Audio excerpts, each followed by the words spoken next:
And Gretna split into 2 schools after I retired, and so I helped one night a week at Gretna High School and one night a week at Gretna East High School, because both of the directors there are former students of mine. So it's the greatest gig ever, because you still get to have fun and do what you love, but you're not in charge of it.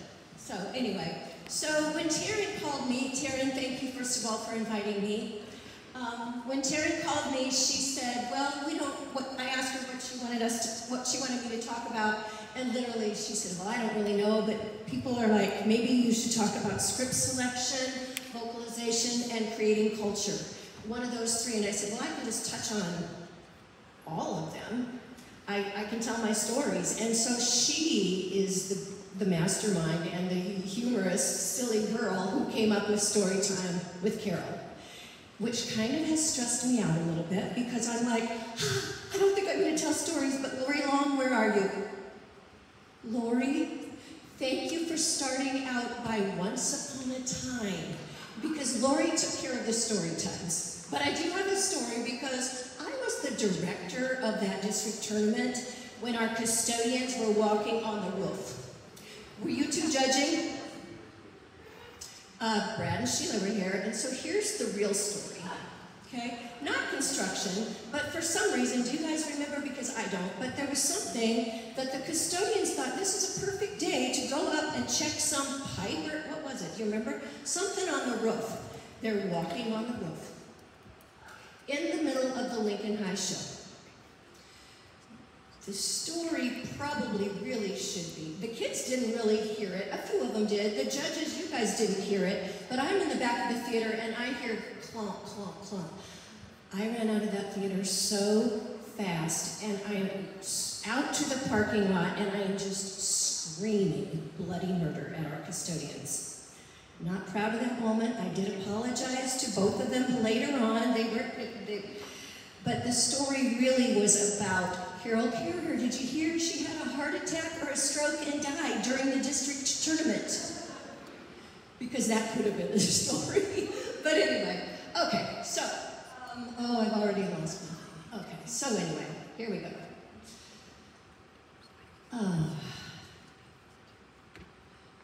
First of all, selecting a script.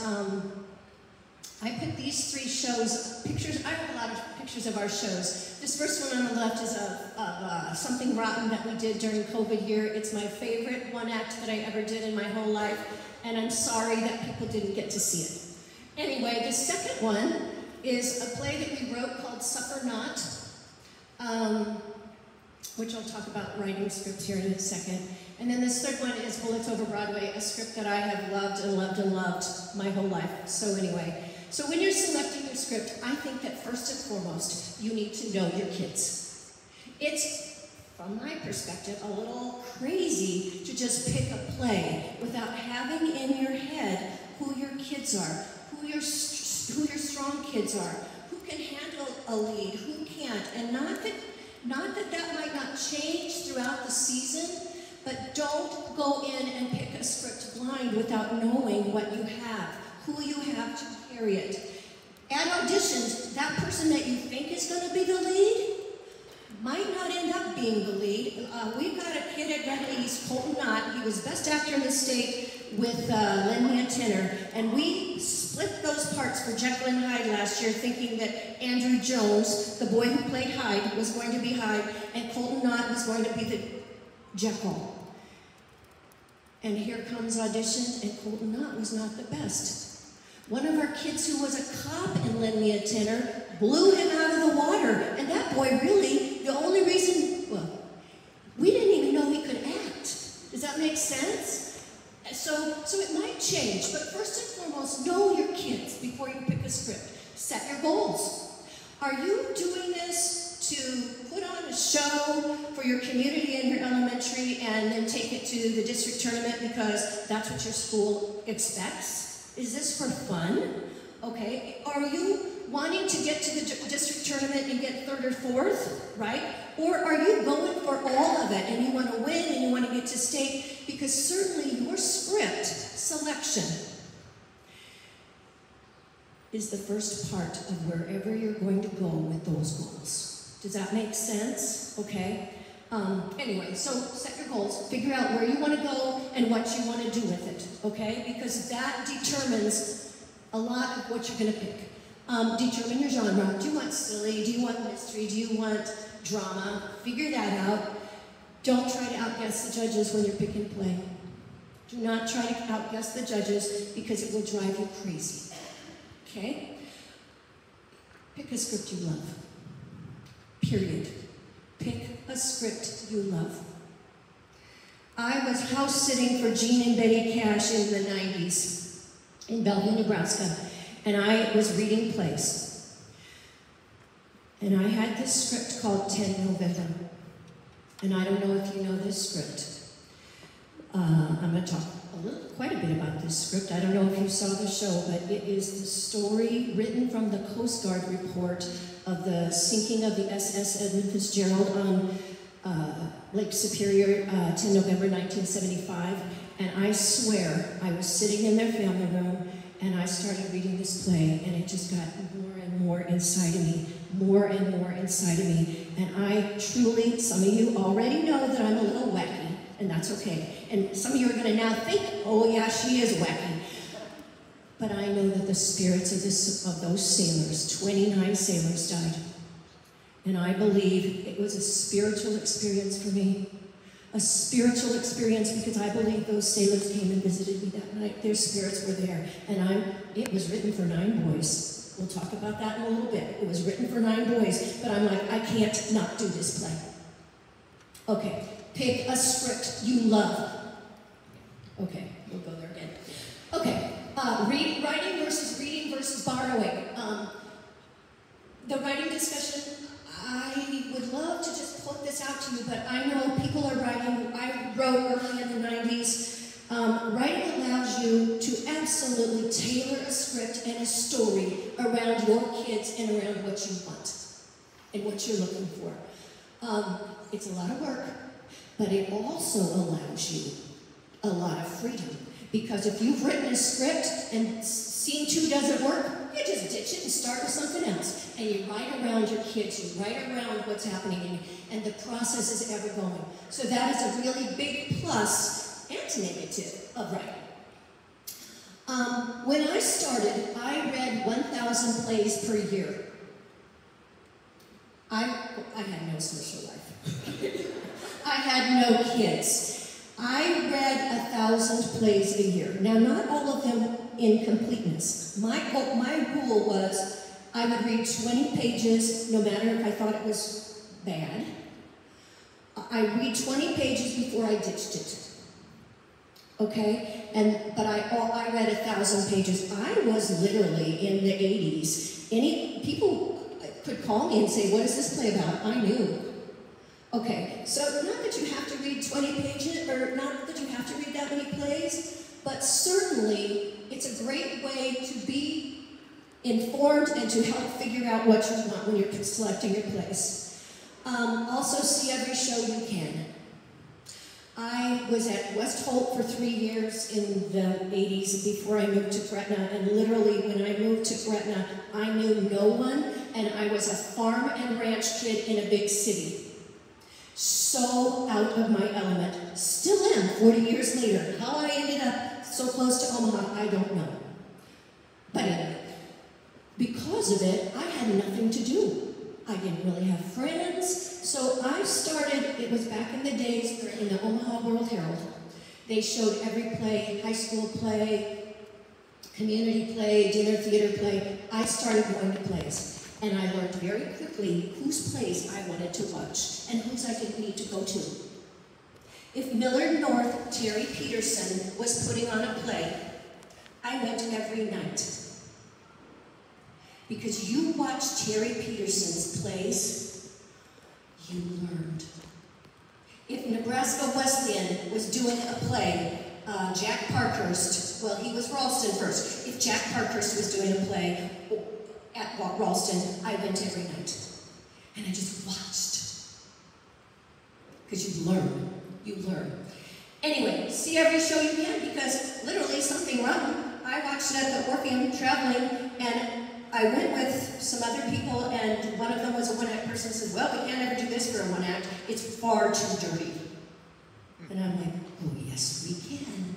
Because when you get permission to cut it 30 minutes, you get to cut all of that naughty, it's kind of filthy if you watch something rotten, out. And I'm like, oh, yes, we do. So literally, the next day, I call MTI. Of course, the rights aren't out for high school yet, but I put myself, do you know this? You can put yourself on a waiting list, and they will email you. It took 2 or 3 years, but all the time, I'm thinking about something wrong. They will email you when the rights become available to produce in high school. So anyway, oh yeah, have I mentioned pick a script you love? Okay. Come on. Okay. Oh, Skip, I hope you're okay and I didn't ask permission, but that's your ballot. Okay. Okay. I say with script selection, you need to know your wants. Okay? First of all, I want to have a show that Skip Alting, or many of you, will score with a 1 and a 60 at 30-16.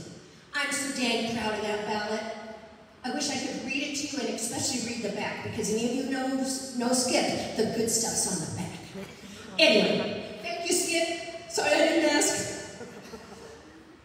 My wants, they may not be yours, but my wants are, I want to tell the best story. I want to tell the best story of the day. I want to tell the best story of the year. I want my kids to tell a story like no one else can. I want to evoke an emotional response from my audience, knowing that real life ain't always pretty. Drama, good drama, ain't always pretty. It might make us feel a little uncomfortable. It might make us feel joyful and want to laugh for 30 minutes straight. But I want an emotional response. I mostly wanted to have my kids perform something new. I didn't want to do a play that had just won the state tournament the year before. I didn't want to do a play that has been done over and over and over. You know, sometimes you go to festivals and there's 3 of the same play there. I wanted something new as much as I could. I wanted to think outside of the box. In 1985, Gerald Oswald told, I threw in an ensemble. I didn't really know what I was doing, but I did it anyway, and Gerald Oswald said, you have a cast of millions. And I was proud. Fair? 10 November was 1993, and remember I told you it was written for 9 males? That was before we even knew you can't gender bend. Fair? Okay. Anyway, I sat in the living room and sat in and I'm like, how can I put some girls in? Because I knew you can't just put in 9 boys in a one-act play and say, sorry girls, we don't have the script for you this year. So I decided in my head that I would create the storm with the girls, and they would be our waves. It was a big process because I didn't really have it in my head. And here's what happened. I literally would bring the kids to rehearsal, and then I'd try something and it wouldn't work, and I would send them home.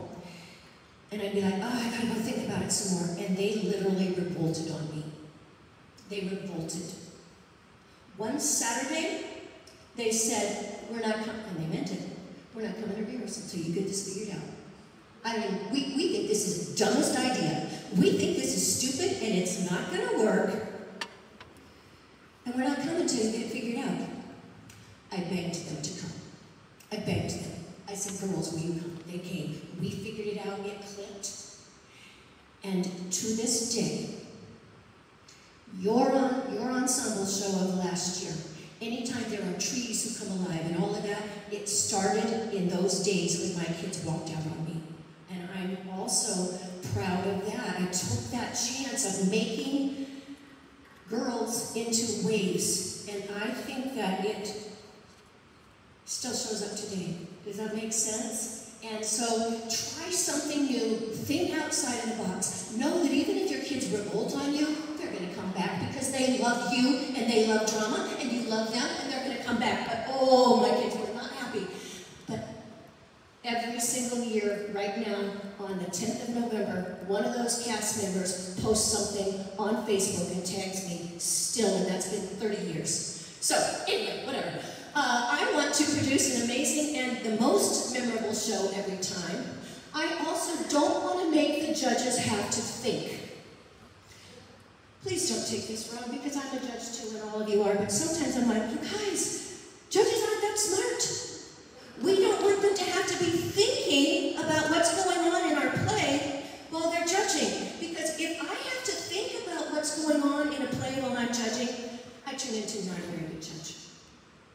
Okay? Don't make them think. Just entertain. Just entertain. Oh yeah, and have I mentioned pick a script I love? Okay, that's that part. How am I doing on time? You're perfect. Thank you. Okay, thank you. Okay, vocalization. I put this show, this is from Confessions of a Dirty Blonde, my last show before I retired. And right here is a moment when they're really all whispering. Okay? Anyway, so vocalization. This is going to go quick. First of all, study your script early on so that you know what it needs to sound like in your mind before your kids start. Visit with your students about their characters, have them create backstories. I don't really need to go through this stuff with you because, right, you get this part. Yes? Yes?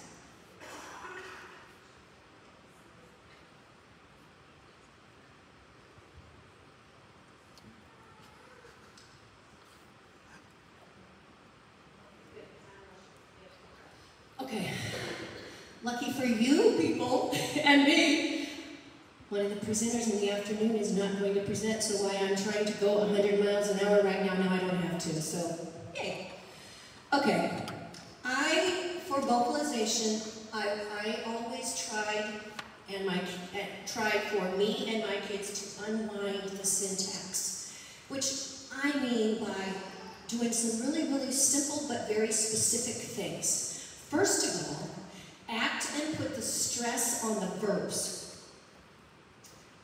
Put the meaning in the consonants and don't stress the pronouns. And I'm going to try to demonstrate with you. Now I can't even think of a sentence.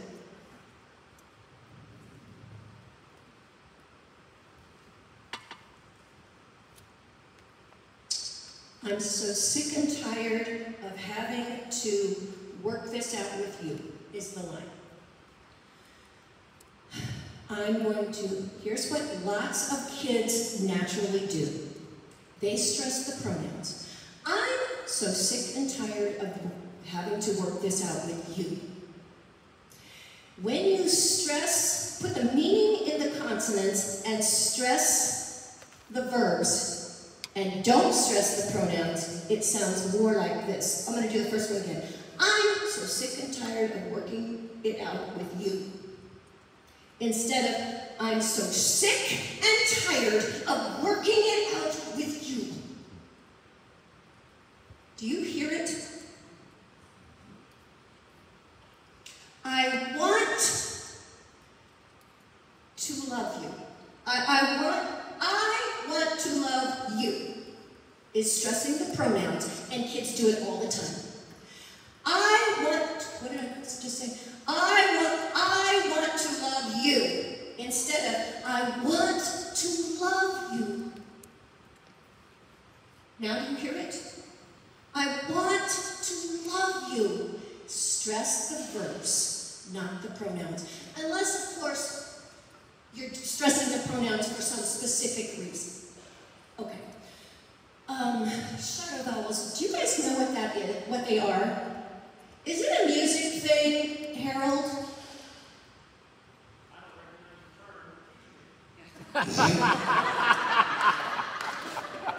Harold, I can't teach you anything. Well, okay. I thought it was a real thing in music. It is? It is? Oh, okay. Yay! Harold, she knows. What's the problem?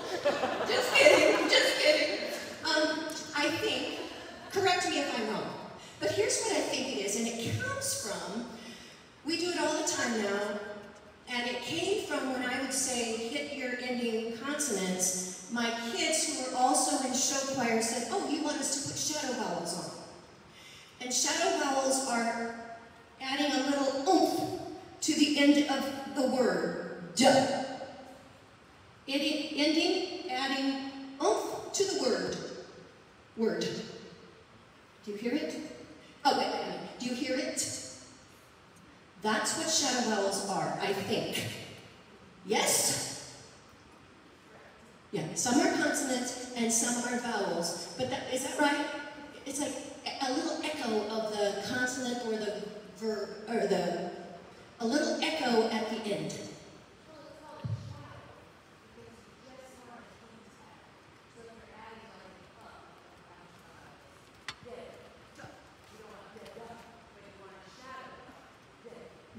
Sometimes for ensemble, I want da-da.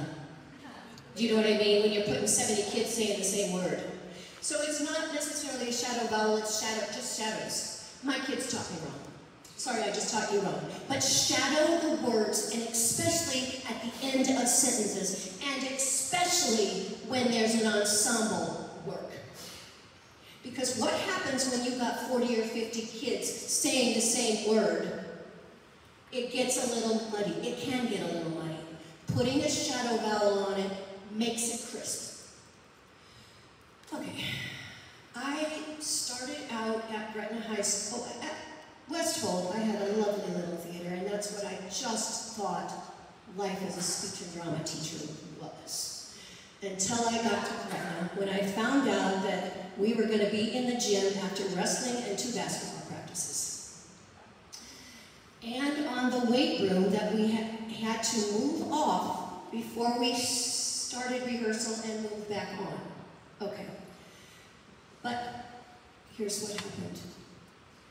I believe that my kids at Westfold did not have good volume and articulation, and we got that from our critiques. When I went to Gretna, I do think that it was a bit of a blessing for me as a play production director to be in the gym, because it forced me and my kids to have better articulation and better volume.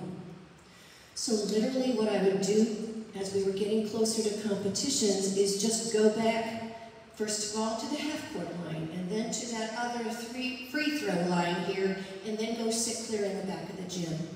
And simply be like, you gotta say it again! I can't understand that! And I think that that's why I feel like my kids got a leg up sometimes with volume and articulation, because we were working in the barn, Lori Long, in a barn. So every year, now we have these beautiful theaters at Gretna. Every year we go to the gym. We go to the gym, and I'm still saying, can't hear you, you have to articulate. The gym, not that we want to work in a gym, but it is a great place to fine-tune your vocals. Close your eyes during rehearsal and fix mistakes in vocalization early on. Literally, there are, what I learned, and you know who I learned this from was Matt Davis. You know him. Possibly the best speech coach in the state, certainly one of them, yes, historically. Matt Davis was watching 10 November at, we were at Nebraska City High School at conference, and I was a pretty early on director, but Matt Davis judged like this, and just wrote. About every, I don't know, seemed like 20 minutes, he'd look up once, and I'm like, he is missing everything, right? He's not even watching this play. And I got these waves creating this big storm, and I think it's the greatest thing ever, and he's not even paying attention. He didn't even watch. Then we got the ballot back. And I knew that man was watching like no other, because he was listening to it, and his ballots were written like a speech coach ballot, right? Because of course he was. He spoke so much about how it sounded. It was a perfect ballad, and I learned so much from that ballad. And I learned to put my head down at rehearsal and listen. And I did it early on, because then when they're saying things like, I want to love you, you catch it. Instead of watching the action, because we are directors and we are judges and we're not that smart, and we can't watch and hear at the same time, right? That's what I tell my kids. So literally, put your head down, close your eyes during rehearsal, and listen to your kids, and just do a vocal rehearsal. Make them do the blocking, because it's all intertwined in how they say things. But close your eyes during rehearsal and fix those mistakes early on, because the earlier you fix them, you never have to think about them again. We're going to do this in the dark rehearsal thing, and literally, here's what I think. A whole bunch of you aren't going to want to do it, and a whole bunch of you don't need to do it. But if you're a director still, I invite you to come along with me. If you're a judge, go out and have coffee, because I'm going to literally lie you down on this stage this afternoon, because it's one of the it might be the most important thing that I did as a director to create vocalization. But I don't think I can just tell you, I want to show you. Okay. And sometimes less is more. Sheila talked about it. Sometimes less is more in every aspect. And don't get me wrong, I love doing big, bold stuff. But you create that variety vocally, no matter what your show is. You create what Shakespeare created so beautifully, the high scenes, and then the low scene. High scene, low scene. You start looking at his plays, he does it every single time. Do that vocally also. And know that you don't have to be having your kids scream for 30 minutes. Do less is more. Okay, that's vocalization. Creating your culture. Here it is. I recruited relentlessly, and I also think I recruited remarkably. I was so lucky when I first went to Gretna. I taught the freshmen, and does anybody know what time it is? Here, I'll look. Okay, perfect. I was so lucky at Gretna for a lot of reasons, but first of all, I was the freshman English teacher in the speech second semester. Okay? I was also so lucky because in the 5 years before I came to Gretna, they had 5 different people in my position. So it was in shambles. There was no tradition, there was no nothing, and so it was easy to come in. I think they were lovely people and good teachers, but there was just no consistency. And so the program was really literally in shambles. And the first play that I ever did, I needed 8 people, and only 6 came to rehearse. Only 6 came to auditions. And I'm like, oh my Lord, what am I going to do? So I went back to my classes and begged kids. And I got Terry Fisher, who was a freshman, and she's ended up going through speech and drama, taught speech and drama. To this day, she is one of my dearest friends. And I got Fran Walsh, who died in a car accident at 28. But those are the 2 who came, who said they would do it, and I'm ever grateful to those girls because I didn't know what I was going to do when I needed 8 people and I only had 6. So they came. But then I knew that I had to recruit. And so the beauty of having speech, and even English, if you're an English teacher, you can recruit because anytime you have kids read, anytime you have them do some presentation, we are in really good space. Carole was in a good space. He was a music teacher. He knew who could perform. Anytime that I could see somebody who had potential, natural talent and potential, I went after them. I went after them. And I told their parents at parent-teacher conferences, every time I'd say, come on with a play. Why don't you try the speech team, okay? I recruited so much. One year, I had a kid named Brandon Arp. He was the football basketball player, great athlete. Brandon Arp was the funniest darn kid. Oh, he was something. And he comes out for my speech class his sophomore year, and he is delightful. Oh, no, his freshman year. I don't know, it doesn't matter. He was delightful. And we always did a spring production out of that class every year, and we did that little play called competition piece. Do you know what it is? It's like 3 different drama groups presenting a play, but they don't have the directors. One of them is the director, and she's this wild thing. The other one, the director, is the coach, and the third one is, I forget. Anyway, he played the coach, okay? And here's what happened that night. And he played it with a lisp, I think. I'm not quite sure, but anyway, he was so funny that night, every time a word came out of his mouth at the performance, people started laughing. And it kept going on, and you know how it happens. They are rolling in the aisles by the end of it. And I am watching this kid be right here, kind of nervous, not really liking it, in the performance go here to here to here, okay? He walked off of that stage and said, "Oh my gosh, that was so much fun, that was so much fun." He was so wild about it, okay? Then, so I think I have him, right? I don't have him. The next year he doesn't come out for 1 act. Well, it's football season. I understand that, but I was brokenhearted. So I come into class, I went into his class and I said, "I thought you said you would come out. I thought you said you were going to come out." Well, okay. He said, "I'll tell you what, you win the state championship this year, I'll come out next year." Well, we did.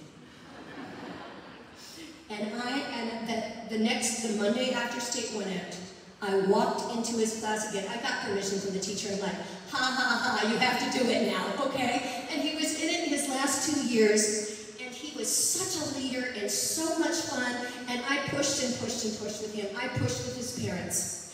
When he got engaged, his dad is retired now, but game warden. When he got engaged, they were going down Highway 370. They had stopped somewhere for drinks, and then they're going down Highway 370 out into Omaha, and the dad has cops or game wardens. Somebody pulls him over, and they pull him out like he's getting a DUI, and he goes through the whole thing. The fiancé is so mad, because she said, "You just had a beer, I should drive." "No, I'm fine." In the middle of it, he kneels down on the side of the road and proposes right in front of his dad and his buddies, okay? And then the girl is like, "What?" And everybody's laughing, and he's like, "Ha! I did 1 act."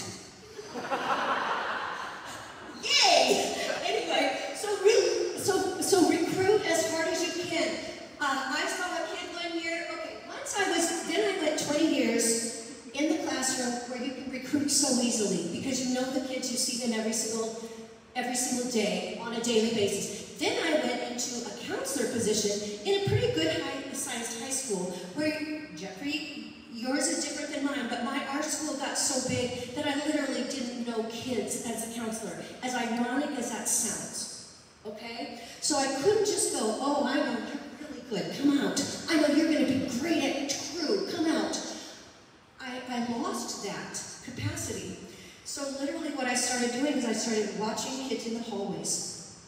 Okay, I started watching kids in the hallways because even in the hallways you can see who's got that potential to do it or not, and pushed so hard. One of the things that I think for me was easy on early when I was in the classroom, I had a lot of athletes, and so interestingly, as I think about my leads throughout the years, often they were the quarterback of the football team. And I think, first of all, I don't know if some of you are from small schools and every kid does it, but we got to the point at Gretna where the basketball coach didn't want any basketball players to be in 1 act, and sometimes said horrible things, shaming things. Literally, I wanted him fired for what he was saying to kids. But athletes are good to have. Because first of all, they know how to use their bodies. Secondly, they are leaders, they are bold, and they are often, take it for what you want, the popular kids in the school. They're the cool kids. And you get cool kids, and you get some cool kids, and the rest will follow. And all of that helps to create a great culture. Set your best balance, work versus play. I think that sometimes if people walk into my rehearsals, they're like, how does she get anything done? Because I literally give kids breaks. If something is funny, we sit and laugh and then restart. And my kids learned to know when it was time to play at rehearsal and when it was like, okay, here we go, children. I'm going to rehearse you so hard right now, you get on this train. Here we go. And so to create, it doesn't at all have to be all work, because fun creates so much good work. So know your balance and figure that out. And I dare you, if you don't play in your rehearsals, I dare you to try it. Now for me, it doesn't work for me to do it at the end of rehearsal, because if they don't want theater games from me at the end of the rehearsal, they want to go home. Okay, but I don't really play theater games, but I do moments of play, and I don't plan them, they just happen. Set goals for certain dates. I always knew by November 1st I needed them to be here, etc. I think that one of the best things that you can do to create a good culture is cancel rehearsals. If something is really, really working and you're doing well, cancel the rehearsal and give them a night off. They will love you all the more. If it's not working and you're struggling, cancel a rehearsal, go home and think about it, figure it out, they will love you all the more. They always say, oh, I love one act, I love one act, I love one act, but they love one act most when they don't have to be there. Canceling the rehearsal will help your show and create traditions. And I'm going to talk about some of ours. I'm going to draw your attention to the first one is, I don't know, we're just taking a break during rehearsal up there. That was a suffer not. This last one was something rotten. And you see these boys down front? 1, 2, 3, 4. Then there's Shakespeare in the middle, 5, 6, 7, 8. Do you see them? They were football players that literally I begged 2 of them to come to auditions, and they didn't want to, because what happened is once I became a counselor, it became mostly just kids who loved drama. And I was used to having that other. And so literally I begged 2 of them to come. And the boy who was playing Shakespeare in the middle had a great, he was also an athlete, but not a football player. He was a cross-country runner. He was friends with all of them, and they all plopped down, literally came in after football practice at auditions, plopped down in the front row. And so we start auditions, and my first part is I just have kids go up in a group and act like they're different emotions. Act happy, act sad, act angry, act jealous. The football players, because they're leaders and because they're confident, right? They literally want to be the first people up. They were not so good, okay? They were not so good. They didn't know what to do, right? First time, they'd never done it. So then my kids, the regular kids, start coming up. At the end of that process, the football players say, Miss Kirker? Yeah? Can we go again? Yep. You should have seen them. You should have seen them. They were so good, and they created they were like Shakespeare's guards, and really, we monopolized on their muscles, we monopolized on their talents. The kid on the end was a gymnast. Literally, we had a scene where in a fight scene, he comes running and he comes running off stage, we punch him, and he does this. He runs, gets punched, and goes whoop, backwards, flipped backwards, and ended up like this. It was the most amazing move. Okay? You guys thought, you won't forget it. It was amazing. So literally, I say recruit anybody that you can see. I also recruit, you know what else I looked for?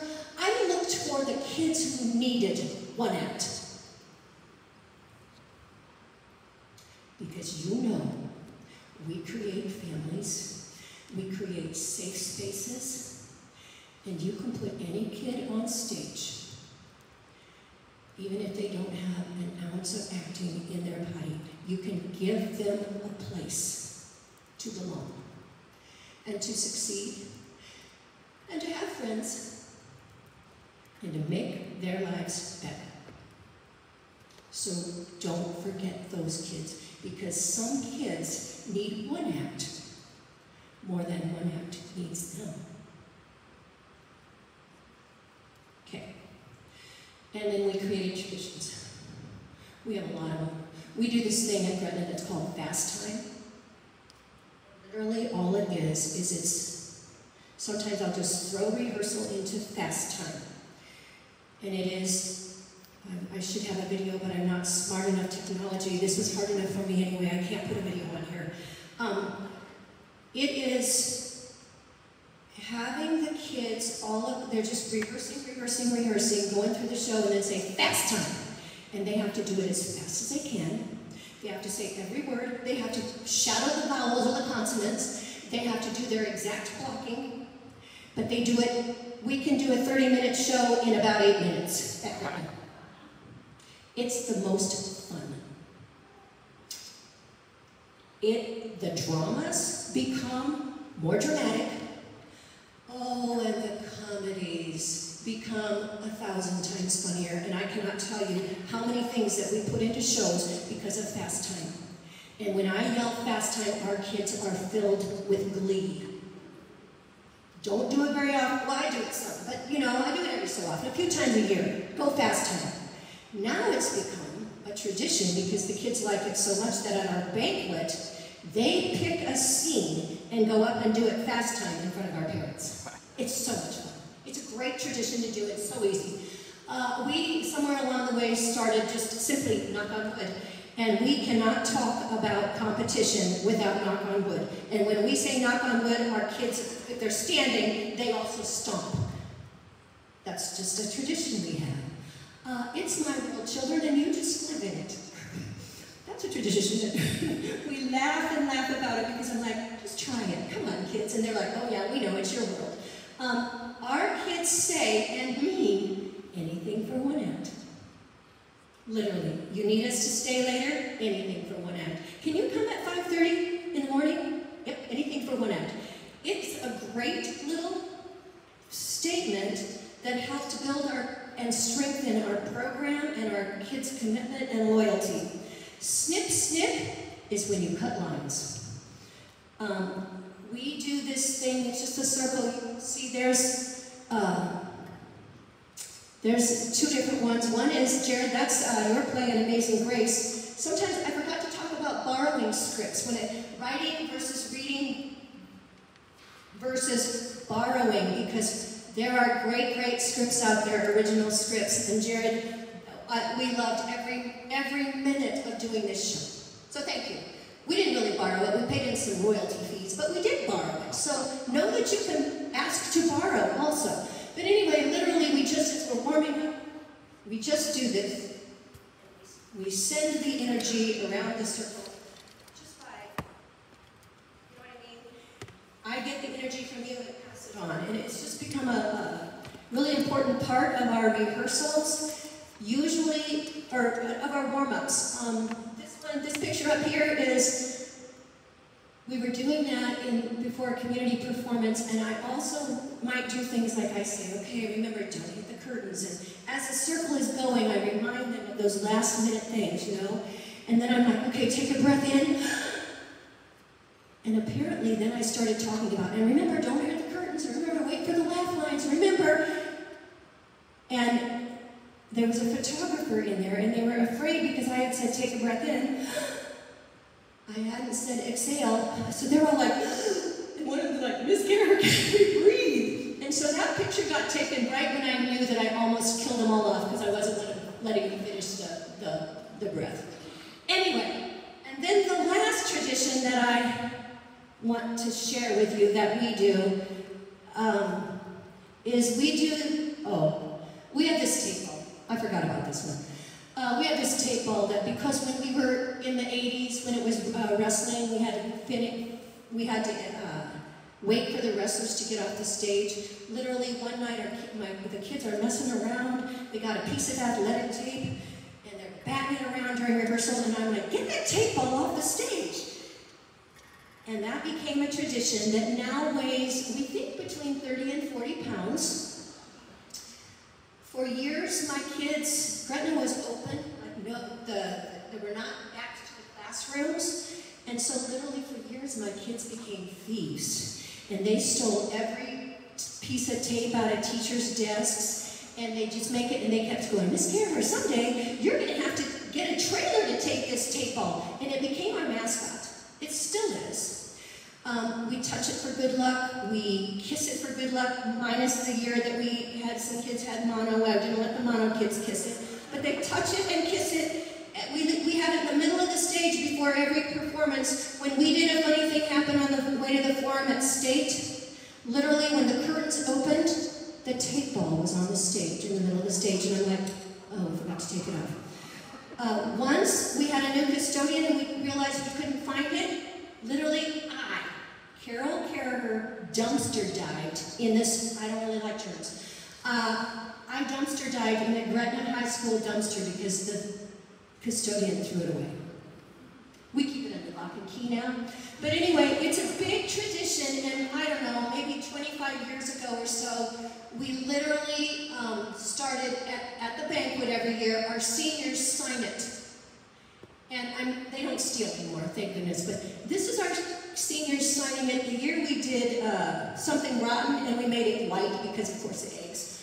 But they sign it, and then the next year, so it stays with the seniors' names on it for 1 year, and the next year we put another layer on it on the banquet. So every kid who was in Gretna High School for years and years and years and years, and for decades, their name is on that tape ball. It's important to us.